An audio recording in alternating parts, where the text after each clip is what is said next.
Hope आप सब अच्छे होंगे। सो इस वीडियो के अंदर हम जो रेस्ट ऑफ द 15 क्वेश्चंस रह गए थे ईवीएस के, वो करने वाले हैं। सो ये सारे जो है प्रीवियस ईयर क्वेश्चंस, पेपर के क्वेश्चंस है, और इसके साथ साथ ईवीएस का पूरा सिलेबस चैनल पे ऑलरेडी कराया गया है, तो वो आप जाके चेकआउट कर सकते हैं। फर्स्ट क्वेश्चन का है हमारा, Anita prepares a unit plan. Anita ने यूनिट प्लान बनाया to teach the theme family. Which of the plan will be title? इनमें से कौन सा टाइटल होना चाहिए? Family relationship, gender roles, occupation, socio cultural identity और changing times, relationship with family, migrating families, या फिर न्यूक्लियर एंड जॉइंट। तो अगर अगर आप यहाँ पर देख रहे हो, पूरा का पूरा उसने यूनिट प्लान बनाया, तो यूनिट प्लान के अंदर हम सब कुछ डालते हैं, राइट? तो first answer is the correct answer. Next question is, Miss Sheetal likes to use stories and poems in primary class to explain various concepts, ठीक है, ऑफ ईवीएस। जो शीतल है उसको कहानियां और पोएम्स के साथ वो बच्चों को पढ़ाती है। Appropriate logic for her stories and poem है, उसका पोएम पढ़ाना और स्टोरीज कराने का क्या लॉजिक है? ईवीएस का सिलेबस जल्दी से कराना, ये तो बिल्कुल गलत हो गया। स्टूडेंट्स को एंकरेज करना कि वो अपनी स्टोरी खुद लिख सके, ये भी बिल्कुल गलत हो गया।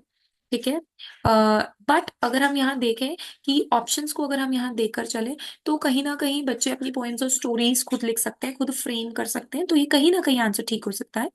बट फर्स्ट वाला तो बिल्कुल गलत है, कंप्लीट द ईवीएस सिलेबस, ये चीज नहीं कराएंगे। नेक्स्ट है, make the students aware of a diversity, language and culture, right? Diversity के बारे में ऐसा कहीं भी नहीं कहा है कि पोएम में कवर अप हो रहा है। But make the lesson more interactive, yes, ये बिल्कुल करेक्ट है कि लेसन को बहुत इंटरेक्टिव बनाने के लिए, क्योंकि यहाँ पे ऑप्शन नंबर डी तो है नहीं, ठीक है, और इवन अपना बी और ये भी नहीं है, बी और डी नहीं है, तो तीनों ही ऑप्शंस ढूंढे वो करेक्ट होने वाले हैं, that is B, C and D, right? क्योंकि डी तो 100% श्योर है, राइट? ऐसे आप इसको चूज कर सकते हो, ये भी आपका 90% तो है ही। और अगर हम ऑप्शंस को ऑड वन आउट करके देखें, तो ये तीनों ही करेक्ट हो जाएंगे, तो ए रॉन्ग होगा, correct answer will be second one.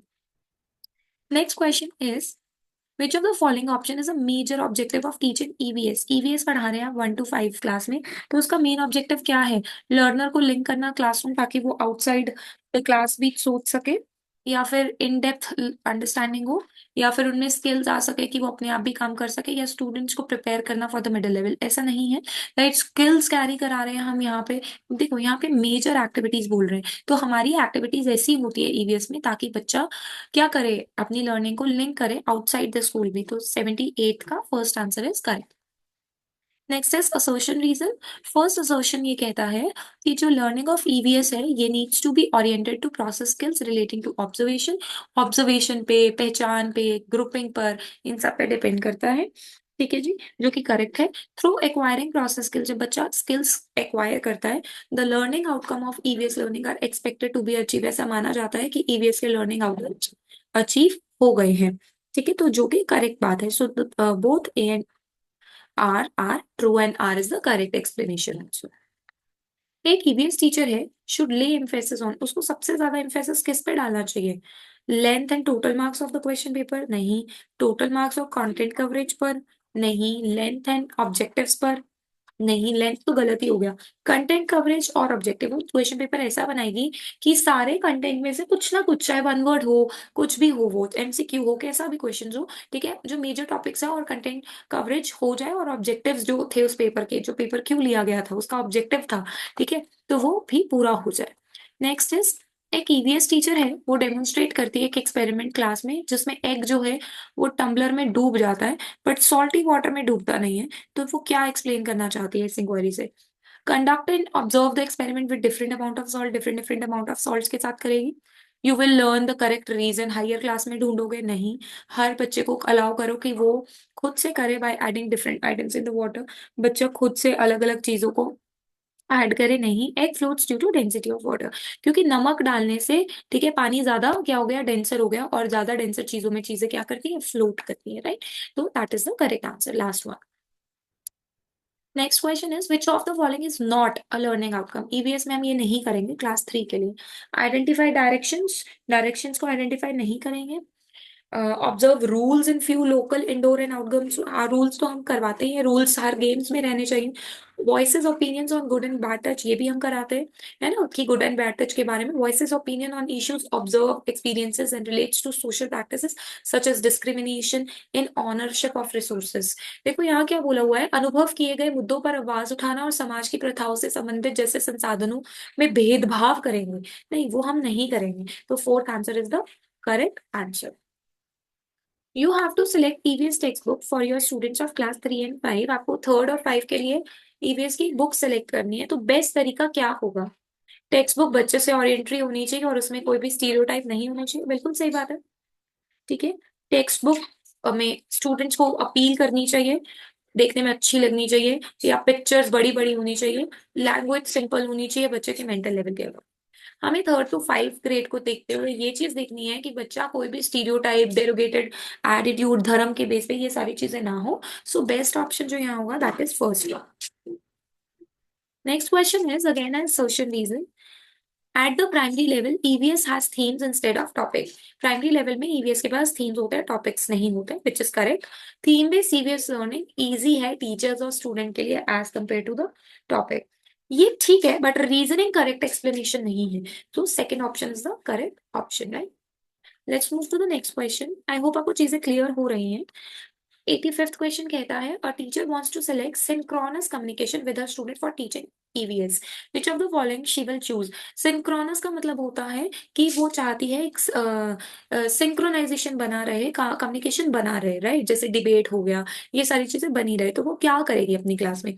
Video conferencing, online chatting, या फिर इंस्टेंट मैसेजिंग वगैरह, phone calls, pre recorded videos, या फिर ईमेल, सोशल मीडिया। देखो किसके अंदर वो कॉन्टैक्ट एक सिंक्रोनाइज बन सकता है। जैसे फॉर एग्जाम्पल अगर एक पर्सन है वो आमने सामने बैठा है तो वो बात कर रहा है, तो उनमें क्या होती रहेगी, बातचीत होती रहेगी, कम्युनिकेशन होती रहेगी। तो ईवीएस को सब्जेक्ट बनाकर आप क्या करवाओगे? मैसेजिंग तो कराओगे नहीं, मैसेजिंग में क्या रहता है, पॉज भी आता है, पर वीडियो कॉन्फ्रेंस जब आप कराओगे, ऑनलाइन चैट सेशंस कराओगे, तो 1-to-1 सेशन हो रहा है जिसके अंदर कम्युनिकेशन बच्चे की इंप्रूव होगी, ठीक है। वो बोलता है ना, no subject is studied in isolation, तो हर बच्चा बाकी सब्जेक्ट को भी इसके अंदर इंक्लूड करके पढ़ रहा है। एक थीम है ट्रैवल।